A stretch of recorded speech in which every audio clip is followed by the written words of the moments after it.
for one coy, self-important young northern loner with a scary, brilliant and ferocious mind that was crammed with arcane pop knowledge and terrible urges. The history of pop music meant that it was natural, that even though it was merely pop, you could make the first line of a song lethargically and lividly leap across time and space. You could make the first line so exquisitely serious and self-mocking. You could make the first line sing out that the pop song could save your life, or at least protect you from an ordinary and corrupt world. Song 4, This Charming Man.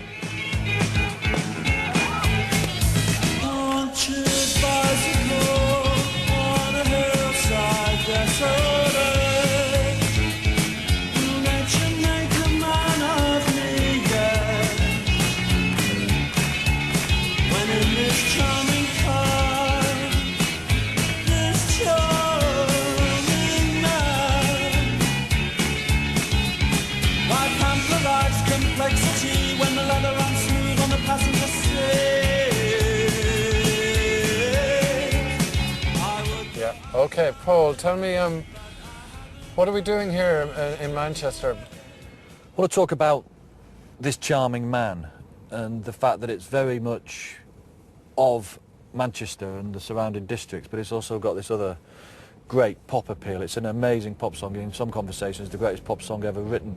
And one of the reasons it's the greatest pop song ever written are the words.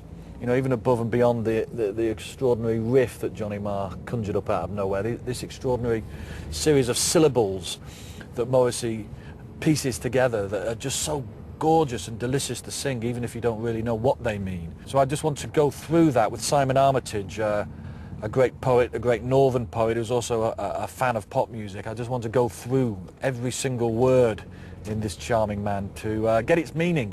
And even with this song, even though you're going to get meaning, you're not going to lose the mystery, because whatever meaning you come up with, it's not necessarily the meaning of the song. I mean, that opening line, punctured bicycle, extraordinary set of images that suggests. Well, to me that reads like the opening line in a synopsis that's been handed into a film company. You know, imagine this, a punctured bicycle. So it's a way of grabbing your attention.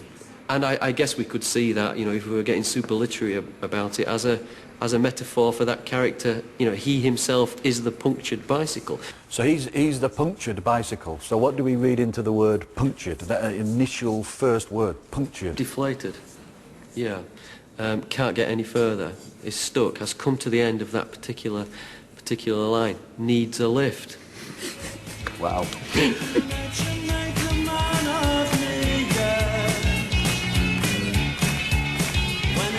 And will nature make a man of him?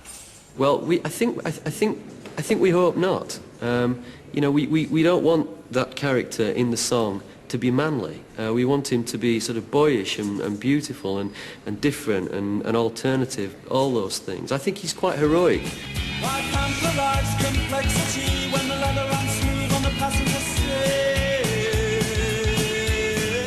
Let it run smooth. Yeah, it runs smooth on the passenger seat.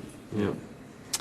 Well, it's an invitation to luxuriousness, which I mean, the leather never runs very smooth on a bicycle seat, does it? It's always a much bonier journey. There's temptation. There's temptation, yeah, but it seems to come at a cost or a price.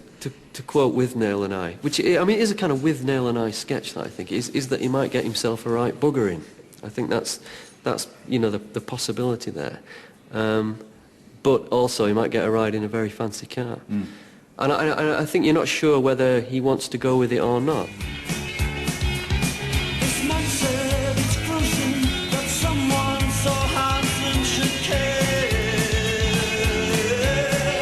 Okay, this man said it's gruesome that someone so handsome should care. I mean, it's glorious just saying it. Yeah. In a very few lines in this song, funnily enough, as you were saying, but there's another absolute beauty. Yeah. So what's going on there then? Well, the patterning of the vowels and the consonant across that line, as you say, they're incredibly seductive, and it's a chat-up line. That's what it is. I think it's a chat-up line. It's a sort of dangling of something in front of somebody who's not sure whether to take up the offer or not. You know, there's something very you know, glittery and swanky and luxurious on the other side, but it comes with unknowns, perhaps hidden dangers.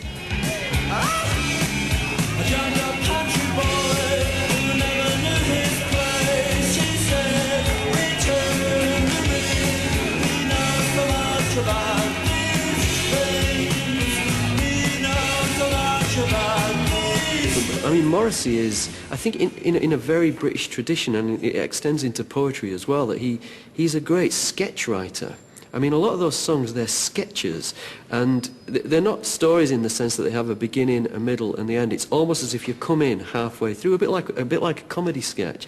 And this Charming Man is a perfect example of that. Suddenly, you know, you've got these characters, you've got this situation, the situation comedy, quite dark. I think there's some quite dark things going on in that song. But nevertheless, in my head, when I run the song, it's a kind of... It's a black and white film, about 3 minutes, a sketch. What do you think? And I just thought it was a great riff. The Smiths, at a time when you thought pop had used up all potential hybrids, located and released a whole rush of connections and corrections, and there seemed an emphatically intricate new music, yet completely familiar. With Marr's guitar and Morrissey's voice, you could hear the tangled past pressing through the Manchester minds of two extremely keen, obsessed and cunning pop fans. You can hear old-fashioned crooning as a kind of kinky, self-regarding show business, in the way that Morrissey phrases his words and positions his voice as if it's 1960 and he's instantly responding to Elvis. A punctured bicycle on a hillside so desolate.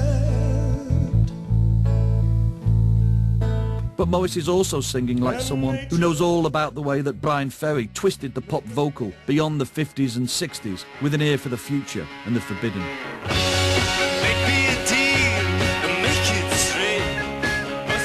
Marr plays the guitar, wondering what it would be like if the Byrds had been on Motown, if the Velvets had come from Salford, if Susie and the Banshees had influenced the Marvelettes. Pop started again, even though it couldn't have started this way if there hadn't been all the pop that had gone before. The strangely old-fashioned yet radically experimental new group were in essence traditional, but helping to continue tradition so that it may never run out of new ideas. The Smiths were following the tradition of the singers and then the groups who had been energized by the way that Elvis had given the idea of America, the idea of being young in a post-war 20th century America, a deeply beguiling, intoxicating, ultimately reality-changing voice.